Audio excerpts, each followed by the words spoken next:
it's Danny Bam Bam on the Great American Radio. It's that time again. I watched television for about 90 seconds earlier, and that did the trick. It's a po-po, pissed off, popping off session on the Great American Radio.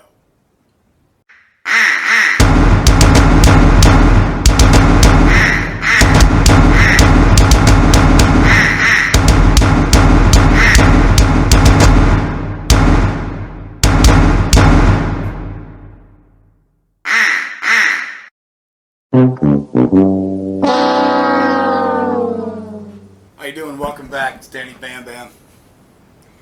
Po-po session number 1, pissed off and popping off. Pissed off is right. In about 28 different directions, pissed off. You ever had that happen to you? There's so many things you want to hit, so many topics that you want to hit, that you're not even sure where to start. I told my wife, I said, before I did this, she said, you know what? I said, you know, when we do these rants, political commentaries, big sessions, call them whatever you want, I'm just going to go raw. I'm not going to do, I don't even want to take any notes. Yeah, that lasted about one day. See, I made the mistake earlier of turning the television on and watching it. 2 minutes. And I had everything I needed to come on here. Plus the pop filter arrived today. We were waiting on that before I tried to do an audio recording like this. An audio recording, which I'm going to call, Don't Call Me Racist. All white people are racist. This entire country now is run based on one premise, one tenet. Don't call me racist. Fuck you. Call me racist. Call me racist all day. I'm not. In my music career, I have worked with black, white, green, brown, orange. You better not be racist in the music industry or else you're not going to get a damn thing accomplished. Because a lot of the smoking, hottest musicians out there are black. Or Latino. We had this percussionist once from Kenya. We sat at a Denny's once and listened to this guy tell stories. It's fascinating. Of course, we also sat at a Denny's for about 2 hours and listened to the guy from Motorhead tell stories for 2 hours. How's that for diverse? You've got one guy on one hand from Motorhead, and we listened to his stories for bloody 2 hours. Pansy. Well, what's that then? I've heard worse. You liar! Come on, you pansy!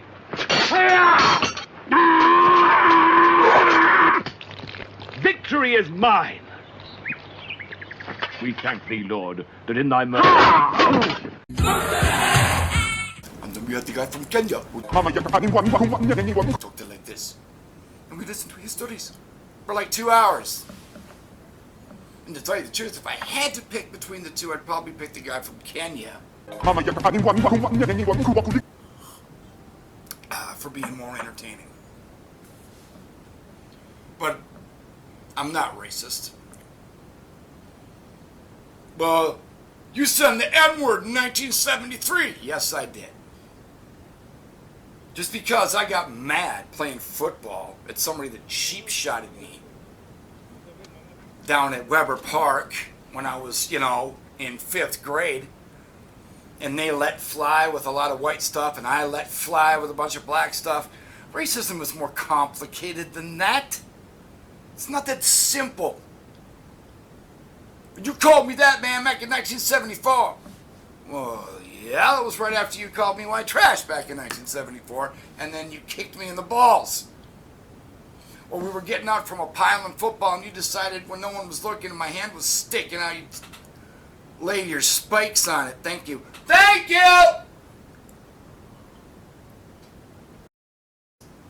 It's way more complicated than that. Don't be afraid when they pull the shit on you. Multi-billion-dollar corporations right now are willing to basically commit suicide to market to a group of people that they know damn well aren't watching. The NFL, you guys are crazy. You're nuts. Do you really think the kind of person that supports Colin Kaepernick is having a party on Sundays with a bunch of his friends serving crackers and cheese wedges and beer? No, man. They say what they want to say, they get you to do what they want to do, and then they're off. They all watch soccer. They watch soccer, yes. And they'll give that 11 minutes, okay? Before they need to run off and practice with their magic wands. Sorry, I'm late. I was just so busy battling a dragon in this dungeon. Because they've all played D&D just a little too much. For those of you that don't know, D&D is an abbreviation for Dungeons and Dragons. It's a fun game. I played it as a teenager. We had a really good time with it too, and somehow we managed to not make shields and go club a cop with them. Go figure. Don't let them scare you. Don't be afraid. I'll bust you up. Go for it. If somebody tries it with you, are you racist? In August, this woman just wanted to have a quiet dinner when a mob of protesters in Washington, D.C. surrounded her table and yelled in her face. You look at him and say, no, you want me to be? I can arrange it. That's how you treat people like that, especially if it's a white dude or a white chick. Are you racist? Oh, please. Perhaps one of the most interesting words in the English language today is the word fuck. You are so far removed from any street cred that would even entitle you to be part of that discussion. Please, please.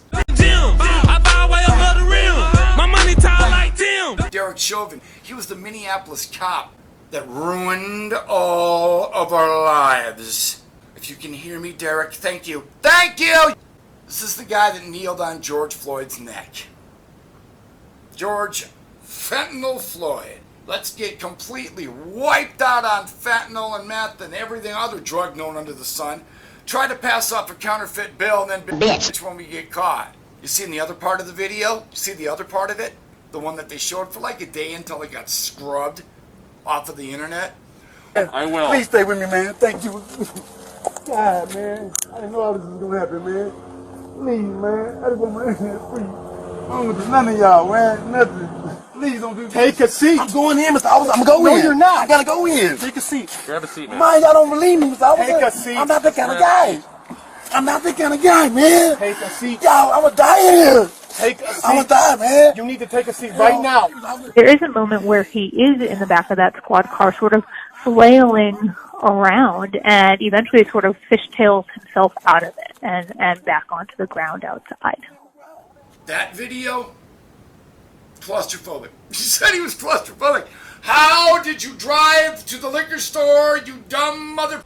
Maybe there's a good reason donkeys shouldn't talk. Believe it or not, I don't think Derek Chauvin was racist. Most people don't know this. They knew each other. Personally.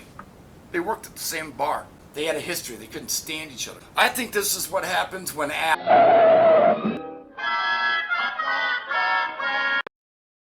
collide. You get a power-tripping jerk cop. Emma, raise your voice to me. Do you know who you're talking to? That runs into a criminal like this. He feels like, well, now I'm justified throwing my weight around. I don't think it mattered if he was black or not. I think Derek Chauvin, if you look at his record, he had a long history of doing this. Watch your language. He's just a bully. The exact wrong kind of guy to pin a badge on. Whoops. You look tired, boy. Rest yourself. And a lot of it is what kicked off all this anger. And it's just stewed, and it's gotten worse and worse and worse, and the media loved it, and they feed into it. They try to isolate you, make you think that you're operating in a vacuum chamber, or worse, in an echo chamber. But you're not alone. Do you think that race plays a part in wealth distribution, or either a mindset that you can't or Today? cannot? Yeah. No. You don't? No, I don't. Hey, you and I, we're proof. Why would race have anything to do with it? Put your mind to what you want to do and go for that.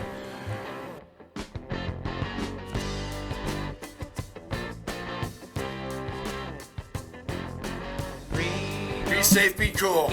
Swing hard in case you hit 'em. See ya.